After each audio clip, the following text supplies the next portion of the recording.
Hi, and welcome to another edition of Your Health with Dr. Christy. My name is Dr. Christy Reisinger, and today we're going to talk about a really common problem, constipation. I talk with lots of my patients about constipation, so I thought it would be a great idea to provide my thoughts here and also for me to see if any recommendations have changed through the years. I'd like to start off by saying that normal bowel movements vary widely from person to person.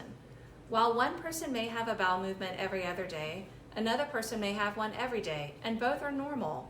You should aim for a soft bowel movement without pushing or straining. And you should also feel like your bowels are completely empty.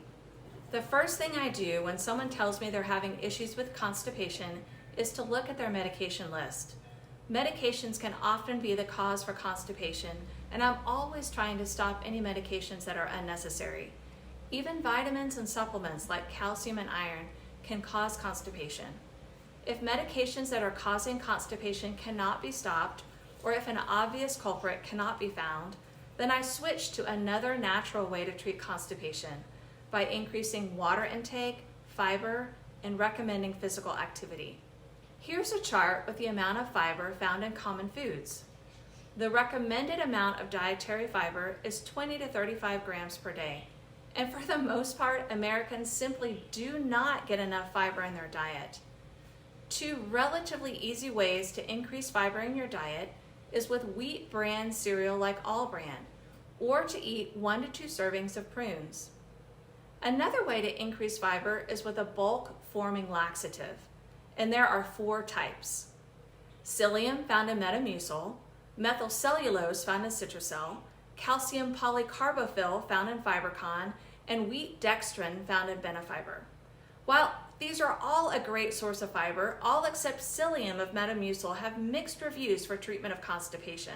So if you're looking specifically to treat constipation, use Metamucil or its generic equivalent. The biggest side effect to increasing fiber in your diet is bloating and gas. So I wouldn't suddenly add a whole bunch of fiber to your diet. It's important to increase it slowly to lessen side effects like gas and bloating. And be sure to always drink plenty of water or other liquid if you're taking bulk forming laxatives that I mentioned.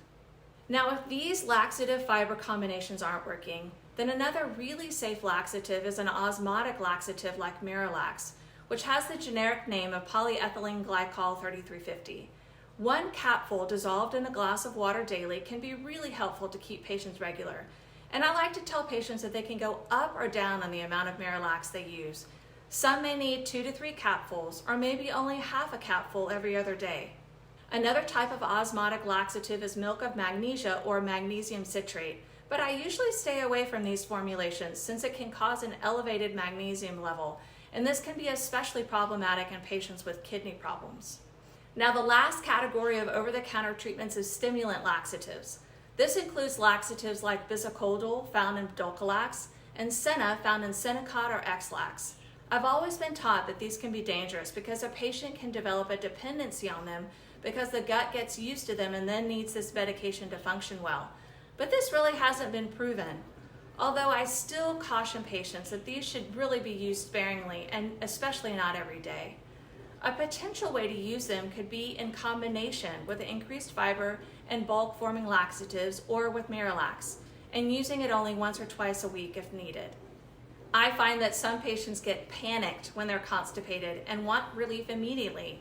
If this is the case, then an over-the-counter enema can be used to get things moving again, with a goal then to use fiber and laxatives to keep the bowel movements regular. An enema can often work as quickly as 15 to 30 minutes, but really most of the time there's just no reason to panic. Using the other items I mentioned and just giving it some time should also work just as well. One treatment that's been shown to not be helpful is the stool softener Colace, also known as Ducasate.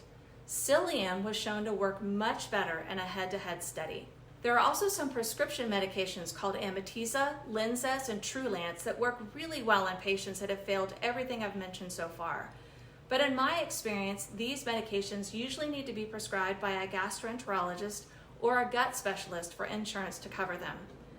Because before these medications are used, the patient may need an evaluation of their gut with a colonoscopy or another study to ensure there isn't something else going on.